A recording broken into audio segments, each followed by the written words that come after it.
In my last video where I was showing features of Yellowstone, I forgot to include Old Faithful.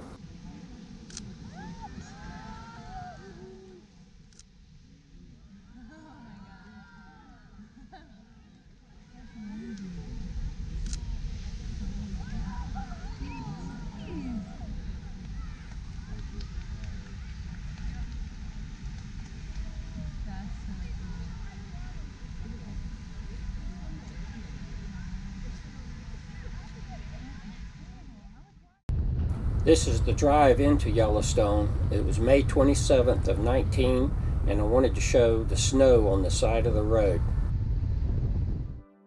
I'm leaving Dormant Campground, saying goodbye to Jackson, Wyoming, and goodbye to the Tetons. South of Jackson, Wyoming, I go through the Snake River Gorge. That's what I'm calling it. I've not been able to verify the name anywhere, but I wound up following the Snake River for most of this trip.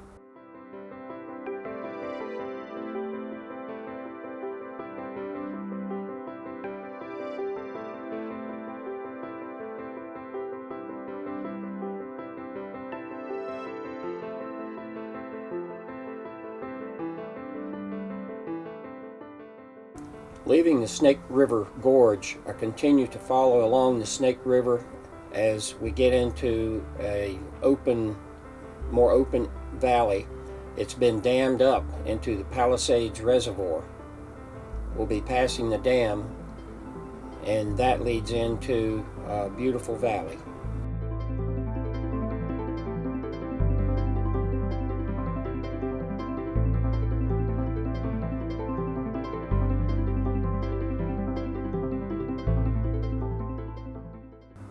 There was an overlook on the side of the road where I got a couple of pictures of the Snake River. Continued to follow it until it finally turned north.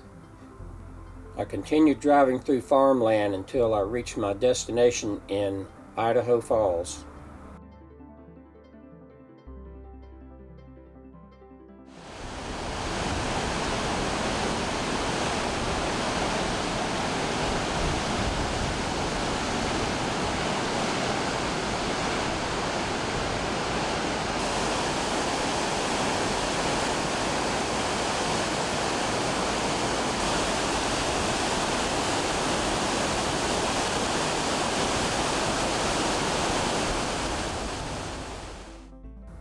Leaving Idaho Falls behind, I passed by Three Sisters Buttes. The landscape turned from farmland to volcanic rock. I finally arrived at my destination in Craters of the Moon State Park.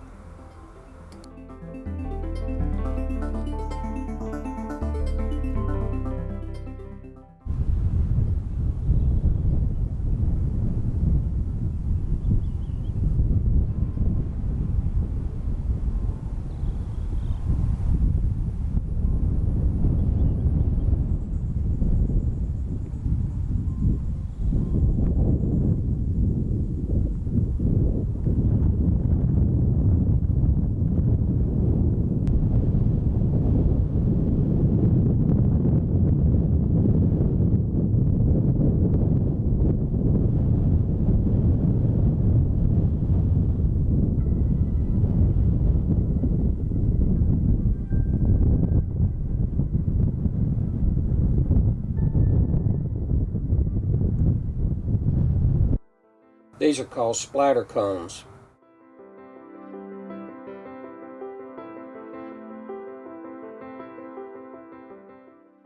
You could see down into the vent where the lava came out.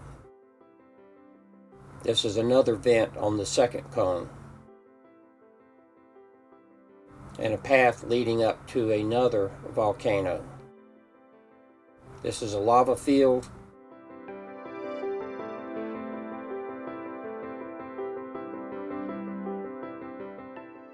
There was a surprising amount of plant life that was able to grow in the lava rock as it deteriorated. These are small flowers on the side of the volcano.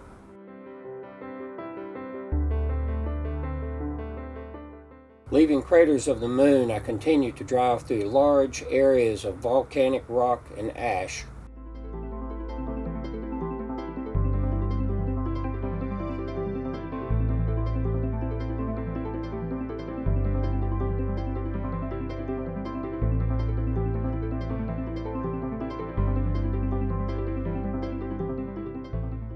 This happens all too often. I have to stop for gas and clean the windshield.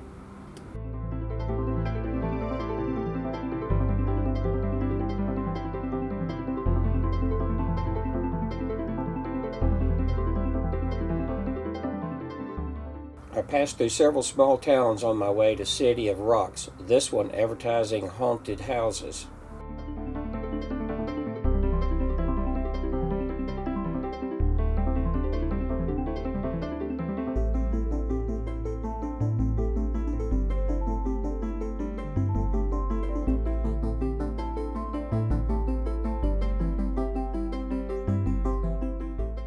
I made a big mistake here.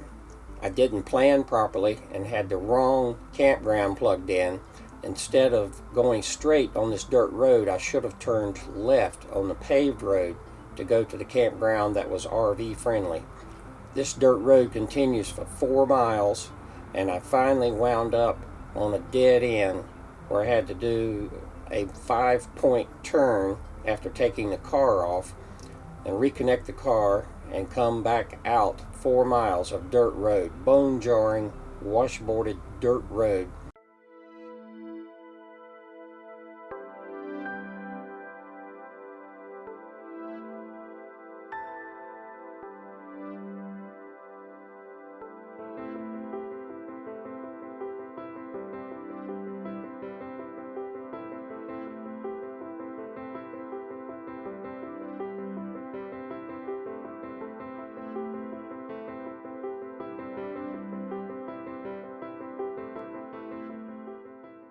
There was miscommunication with the campground on site availability, so I finally went to overflow camping outside the park.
I continued my dance with the Snake River.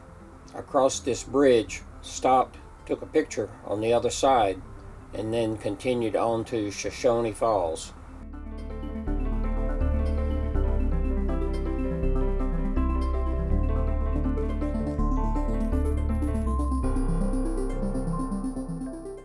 In my pre-planning, this looked like a nice road into a nice park, but that proved to be wrong. It's very narrow, very steep drop-offs on the sides, rocks sticking out on the high side, nearly scraping the RV.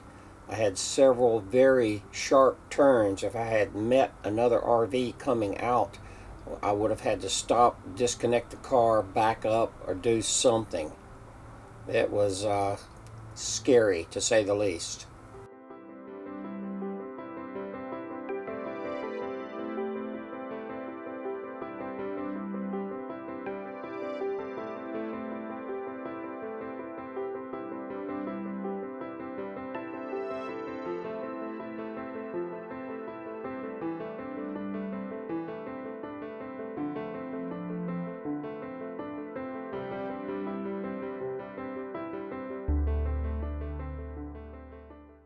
I finally came to a parking lot, and there was just enough room to get turned around, but that didn't last very long. The man came out and told me that I could not park there, that I would have to continue on down to the bottom, that there was parking at the falls.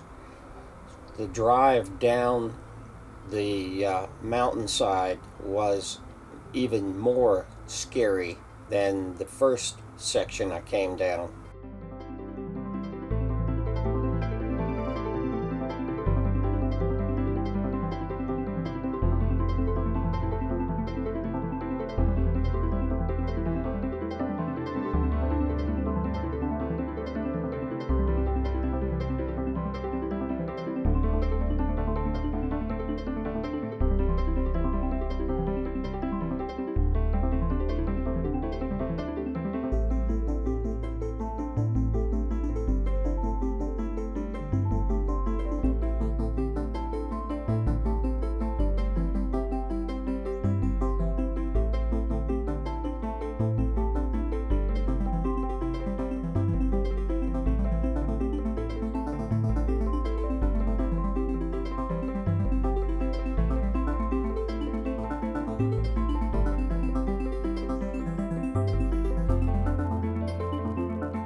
After seeing the falls, I was able to make a U-turn through the parking lot, nearly running over some people. They just kind of got out of the way finally when they realized a motorhome was coming by.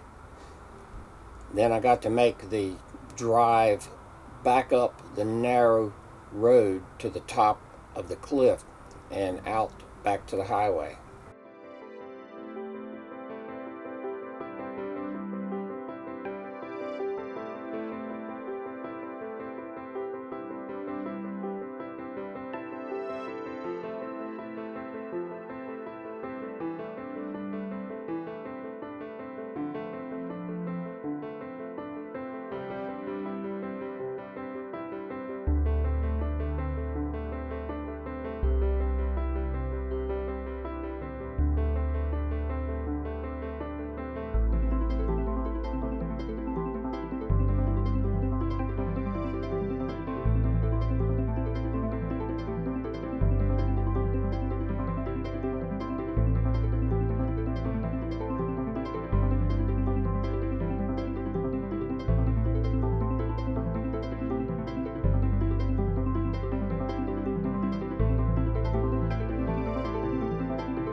After crossing the Snake River again, I pulled over to check my directions, and these two came up and asked for a ride to the gas station.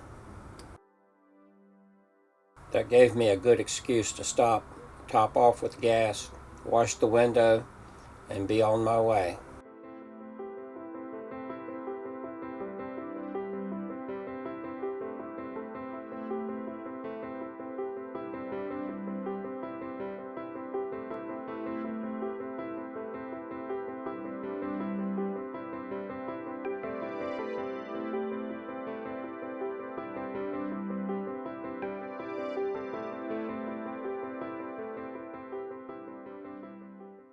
I finally arrived at Bruneau Dunes State Park, my final destination for this leg of the trip.